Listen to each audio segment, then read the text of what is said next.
Hi, I'm David Huboi. You're watching Going Green. And this show is sponsored by the San Benito County Chamber of Commerce. And on our show, our first guest will be Chris Kahn from Joint Venture Monterey Bay. And our second set, we're having John Pimentel from PV2 Solar and Kim Williams from Save Panoche Valley to talk about the solar project that they're planning there. So this is our first guest is Chris Kahn. He's a member of our Green Business Committee with the Chamber, and we've been trying to get him on our show for a long time. Chris, it's good to see you here. Yeah, good to be here. And of course, my co-host Sean Novack, who's the Water Conservation Program Manager of the Water Resources Association of San Benito County. And on the Green Business Committee. And also a member of the Green Business Committee. Well, Chris, maybe you can start by giving us a little bit about your background and your activities with Joint Venture Monterey Bay. Well, I'm a refugee from Silicon Valley, where I was born and raised and grew up in the semiconductor industry. And after we sold our company to LG of Korea, I escaped and moved over here and tried to get rid of that cross-valley commute. So coming over here, I worked at CSU Monterey Bay for about 10 years when it was a bit of a startup.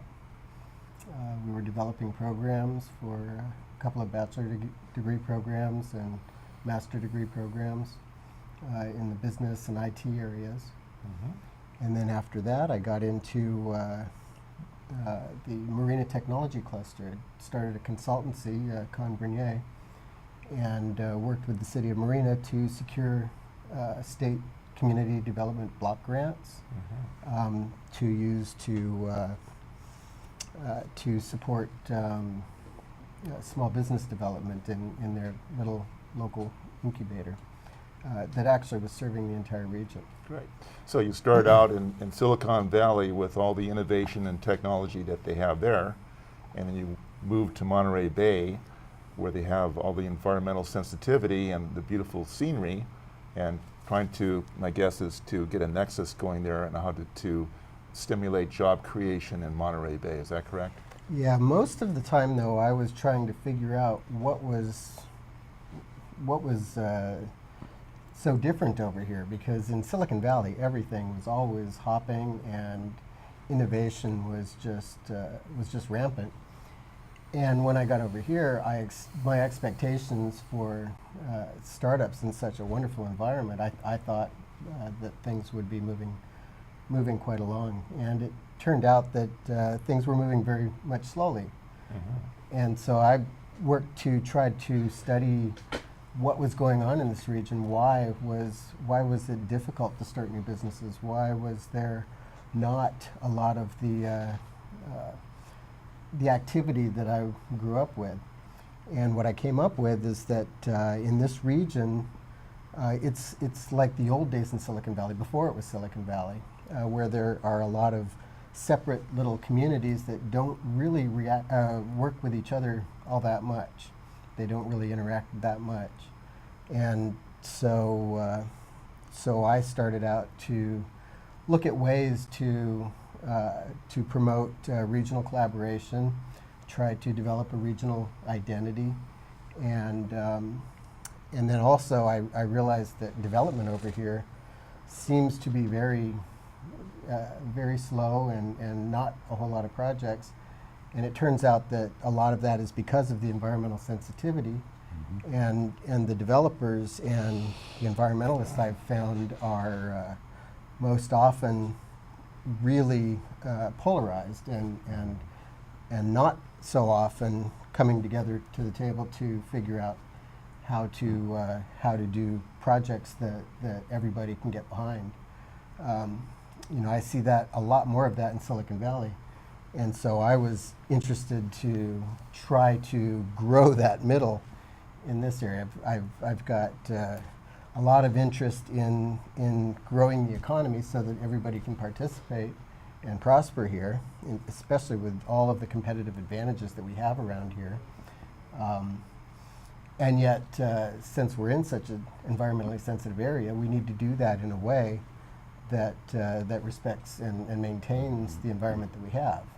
Okay. So sustainable development and innovation, that's what Joint Venture Monterey Bay is all about. So do you work with the 3 counties? Are you funded by any of the counties at all? No. Actually, I'm funded through my consultancy and any consulting that I do, and a lot of small business development.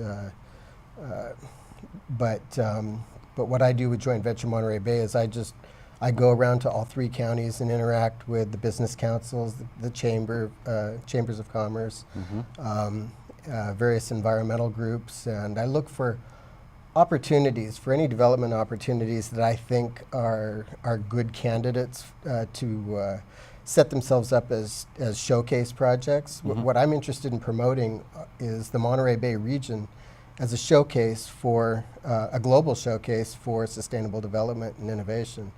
So things like the Monterey Regional Waste Management District, a lot of the innovative programs that they have going on. I'm following very closely the water issues on the peninsula because we've got such difficult issues that I'm hopeful that we can come up with some very sustainable solutions to demonstrate to the world the way that that you can produce water in a very limited environment. You know, Chris, we're going to have to get you back on the show at a future date because we do have our next segment. We're going to talk about the Panoche Valley Solar Project. I know a lot of people want to hear about that. It's a very contentious issue, but I really appreciate you coming on the show today. Is there a website that you care to share with the viewers if they would like to care to find more about Joint Venture Monterey Bay? Sure, we have jvmb.org, which stands for Joint Venture Monterey Bay, or you can spell it out, jointventuremontereybay.org. And you know, I'm very happy that you're highlighting the Panoche Valley Solar Project, because one of the things that one of the accomplishments I'm most proud of is that our region is developing community choice aggregation, and probably one of the first projects that I'm aware of that has gotten 100% participation is the feasibility study for developing that. Yeah, so it'll be interesting we'll to see how that feasibility further. study turns out. Yep. Hey, well, thanks for coming on the show, Chris. We'll get you back on so we can talk a little bit more about some of the things that you've done, okay? All right, With Joint thank you. Venture Thank Monterey you, Bay. Chris. Thanks a lot. Thank you. You're back watching Going Green, and on our show we have Kim Williams from Save Panoche Valley and John Pimentel from PV2 Solar, and of course my co-host Sean Novack. We're going to talk about the Panoche Valley Solar Project. So let's start off, Kim. Maybe you can give us a little background about you know, your experience with Save Panoche Valley and how that came about. Sure. Well, we first heard about the project about 6 years ago. When I say we, I mean my neighbors and I. A dairy that's in the valley was hooking their grid, their milking facility up to the grid, and the PG&E worker who was doing the wiring said, "Well, what do you think about this big solar project they have proposed for your valley?" We said, "What solar project?" So we started doing some research and found out it was proposed for the entire 30,000 acres of the Panoche Valley floor. And since my neighbors and I had not been talked to about selling land, then that raised a lot of questions for us, and it kind of went from there. And in the end, we ended up reaching out to environmental groups because as farmers and ranchers in the valley, we're aware of the diversity of wildlife there, but we were not aware at the time of how critical that area is as habitat. Okay. And John, your experience with PV2 and background information? Actually, PV2 was formed in order to try and pick up the pieces of the development effort that was originally started by a group that tried to build out a much larger solar project. My background is that I had been a former official in our state government and believe strongly in the combination of the private sector's commercial incentive in order to inspire private sector investment into what are quasi-public works.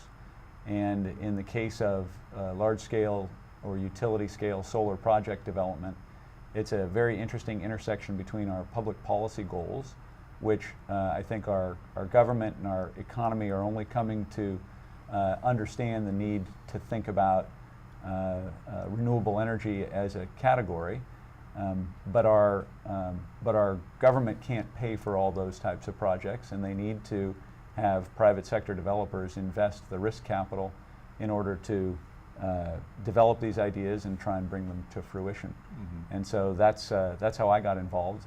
We bought the assets of the project in 2010 after the local government, well actually I guess we bought it in 2011.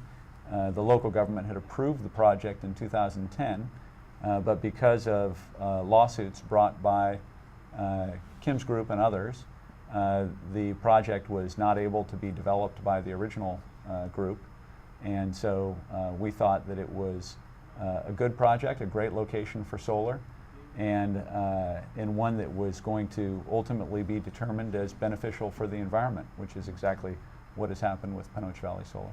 Okay, now, large-scale solar projects out there in the sticks, and as I was due diligent to get out there with my sketch pad and my colored pencils, and it was an hour's trip out there to Panoche Valley where that solar site was, and when we were out driving, and I was impressed with the rolling hills, green pastures, and the cottonwood trees, but lo and behold, there was a motorcycle accident right before the turnoff to Little Panoche Valley Road, and no cell service out there. So we took the motorcycle rider back to Hazel Hawkins Hospital, and on the way back she was badly, her knee was badly damaged, and I thought this was a germane story to tell because it turns out that she teaches biology in South San Francisco, high school biology teacher.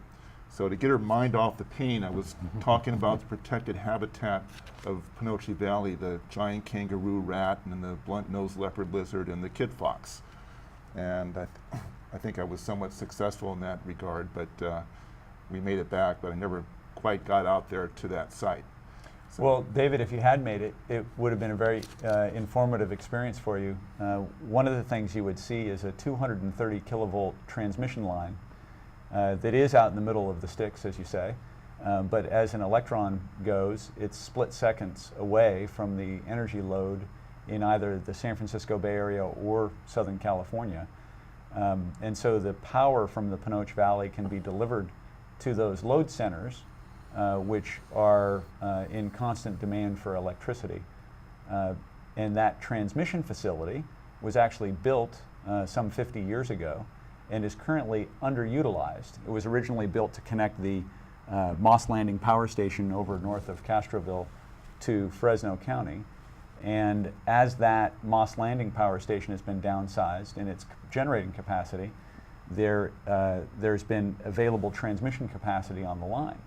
What that means is we can have a utility scale solar project far away from the population centers, but close as the electrons move through the grid. And we can do it on a transmission line that has already been built, paid for by the ratepayers, and adapted into the environment for some 50 years. So because of that location, there's no need to build new transmission lines, new transmission towers, or even connector lines, because the downsized project actually is immediately underneath that 250 kilovolt line. mhm. But what John isn't mentioning is that the transmission line just delivers energy to Southern California, not to Northern California, and there are other places available in California for this kind of development with transmission capabilities, and also the loss of energy from transmitting over great distances. So it's really counterproductive when we're trying to change to a renewable energy society to keep perpetuating these large industrial scale projects that continue the paradigm of big energy. What we need to be moving towards is smaller distributed power projects closer to point of use if we're going to be efficient in the long run. Yeah, Kim, I had a question for you. As far as, I don't know much about Panoche Valley. I would go out there 3-4 times a year. I'm probably like a lot of people in Hollister, make it out there a few times a year. But as far as the people out there, you mentioned farming. Ranching is obvious, so you can see the cows as you go out there. What are they farming out there exactly? Well, it's livestock farming. You know, a lot of folks think farming and they think the big crops. monoculture crops of the Central Valley. And so there's a little bit of heirloom organics is out there, so there are some row crops, but they intersperse their crops. So you'll see 3 rows of one thing, 3 of another, and that's to naturally fight predators and reduce water usage and those kinds of things. So predominantly it's livestock grazing. And what's There's the a dairy, beef Clairville, production, yeah. pork production. We started out doing eggs out there, so And you have an idea of the population and how many landowners are out there? the jobs that are going on out there right now are about 125. So the jobs that this project would ultimately create, the developer says 60, although it was 10 when the project was 30,000 acres, and projects that are comparable sizes only employ about 10 people when they're up and running. Well, it's very interesting in that there doesn't need to be a zero-sum game from our perspective. Certainly nothing in the Panoche Valley Solar Project will affect the Clairvale Dairy or the organic farmers who've done a great job building their farms up in the valley. So we're very supportive of their efforts to have locally grown produce and organic produce. Well, And we in fact, appreciate nothing in the Panoche Valley Solar Project will affect that productivity in any way at all. No, it's In fact, the project itself is located on land that is cattle production. Years ago, much of that valley had been row cropped, but for the last 30 plus years, it's really just been cattle grazing. And part of what we're doing in order to avoid, minimize, and mitigate the project's impacts on the environment is setting aside almost 40 square miles of permanent habitat that will be put into perpetual benefit or conservation for the species.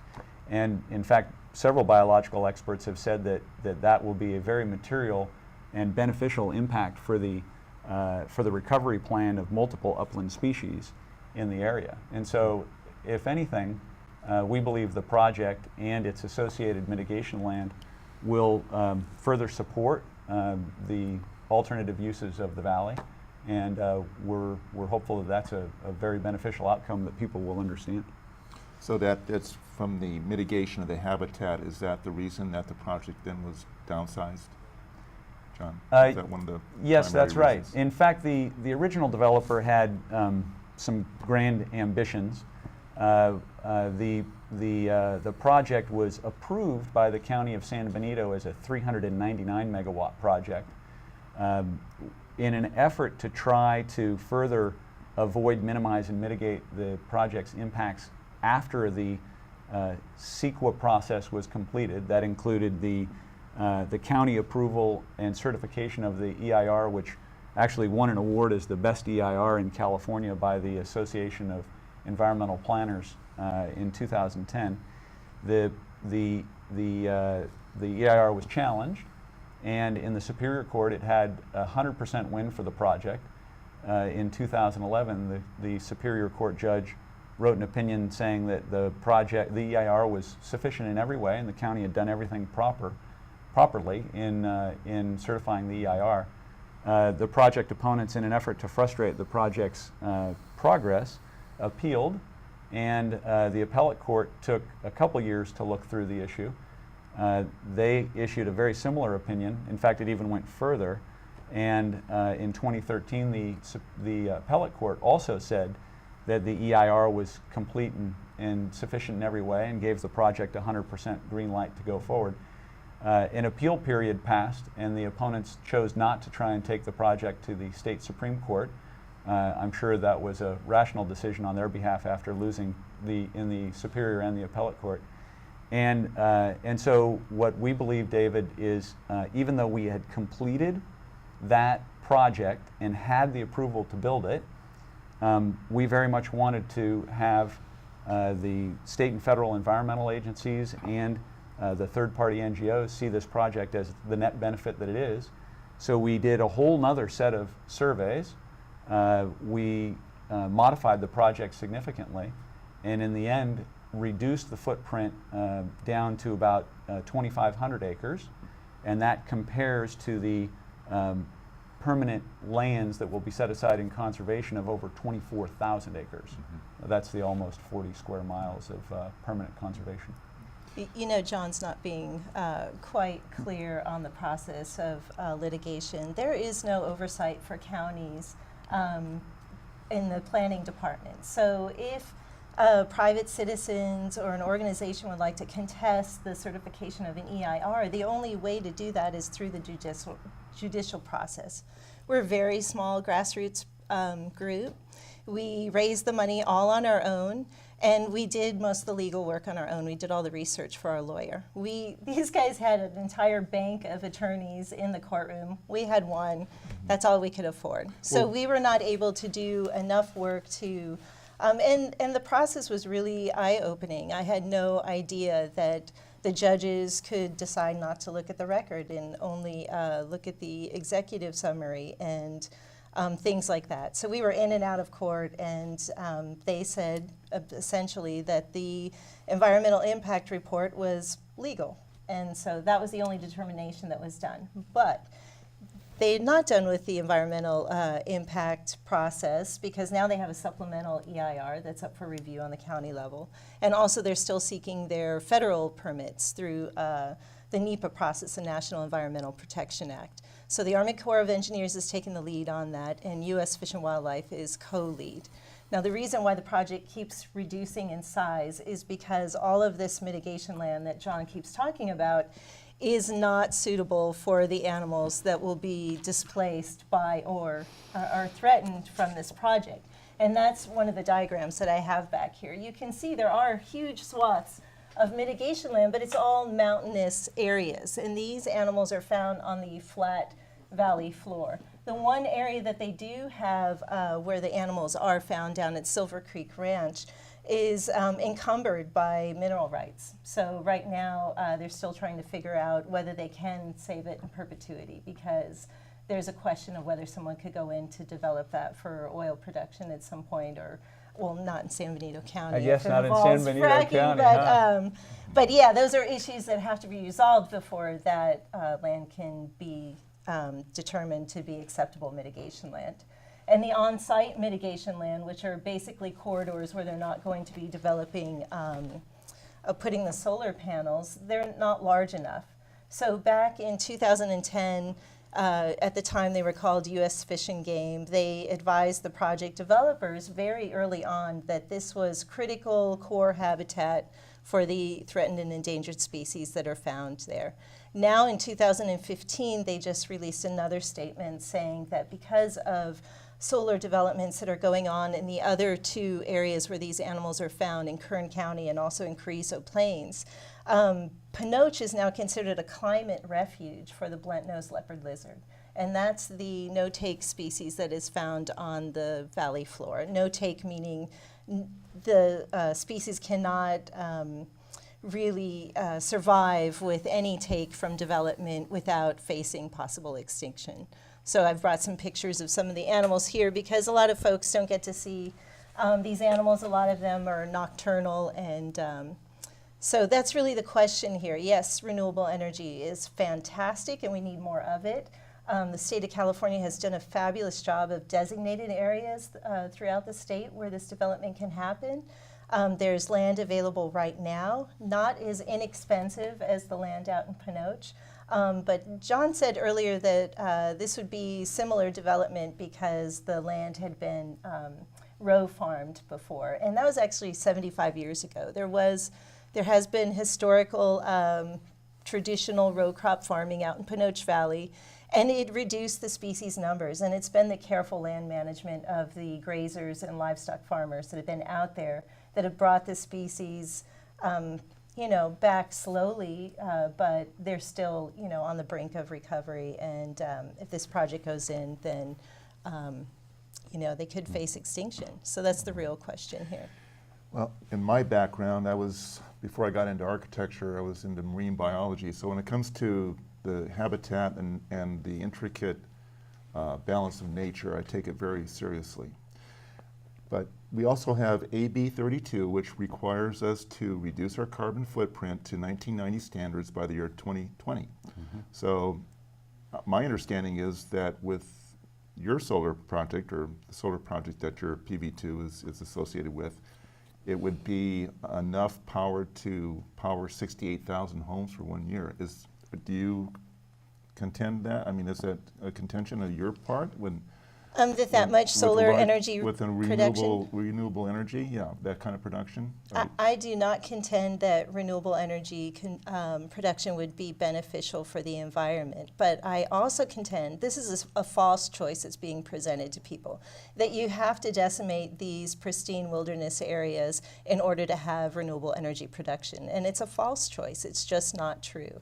So we do have areas where we can develop where there are no threatened or endangered species. They're close to transmission lines with transmission capability. Mm-hmm. So we don't need to choose to decimate our environment in order to promote renewable energy.